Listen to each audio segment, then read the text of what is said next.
বড় বিতর্কে জড়ালো আইসিসি ও ভারতীয় ক্রিকেট। প্রাক্তন ম্যাচ রেফারি ক্রিস ব্রডের বিস্ফোরক দাবি। 16 ওভার রেটের কারণে ভারতকে জরিমানা করা যাবে না, এমন নির্দেশ দিয়েছে আইসিসি। বিস্ফোরক দাবি করলেন প্রাক্তন ম্যাচ রেফারি ক্রিস ব্রড। তার দাবি, ভারতের হাতে প্রচুর অর্থ, তারা গোটা আইসিসি দখল করে ফেলেছে। তাই ভারতীয় দলকে 16 ওভার রেটের কারণে শাস্তি দিতে পারবেন না ম্যাচ অফিসিয়ালরা। সব মিলিয়ে ক্রিসের মন্তব্যে বিতর্ক দানা বেঁধেছে ক্রিকেট মহলে। ইংল্যান্ডে জার্সিতে খেলেছেন ক্রিস। তার পুত্র স্টুয়ার্ট ব্রডও ইংল্যান্ডে অন্যতম সেরা পেসার ছিলেন।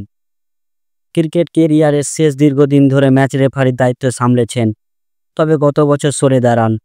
পরে দাবি করেন আইসিসি তার কার্যকালের মেয়াদ বাড়াতে চাননি বলে পদত্যাগ করতে বাধ্য হয়েছেন। এবার সাক্ষাৎকার দিতে গিয়ে আইসিসি ও ভারতকে তোপ দাগলেন প্রাক্তন ব্রিটিশ ক্রিকেটার।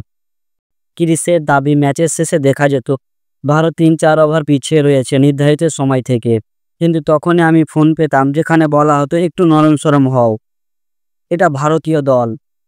পরের ম্যাচেও আবার সে একই ঘটনা। 16 ওভার রেটের ঘটনায় মূলত সৌরভ গঙ্গোপাধ্যায়ের অধিনায়ক থাকার সময়কেই নিশানা করেছে ব্রড।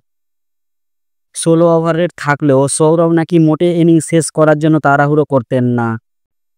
ওই সাক্ষাৎকারে ক্রিস আরও বলেন, যতদিন আইসিসি আম্পায়ার ম্যানেজার পদে ভিন্স ভ্যান ডার ভিজল ছিলেন, ততদিন পর্যন্ত আম্পায়াররা কিছু বলতে পারতেন। কিন্তু এখন ভারতের হাতে প্রচুর অর্থ, এখন আইসিসির বহু পদও ভারতীয়রাই দখল করে রয়েছে। আগের থেকে অনেক বেশি রাজনীতি ঢুকে গেছে আইসিসিতে। ব্রডের দাবি, ম্যাচ রেফারি পদ থেকে সরে গিয়েই এখন তিনি দিব্যি স্বস্তিতে রয়েছেন। ব্রডের এই মন্তব্যে ইতিমধ্যে তোলপাড় ক্রিকেট দুনিয়া। আইসিসি ও ভারতীয় বোর্ডের পক্ষ থেকে এখনও কোনো আনুষ্ঠানিক প্রতিক্রিয়া পাওয়া যায়নি। দেখা যাক এই বিতর্ক কোথায় গিয়ে শেষ হয়। এই বিষয়ে আপনাদের কি মন্তব্য অবশ্যই কমেন্ট করে জানাবেন।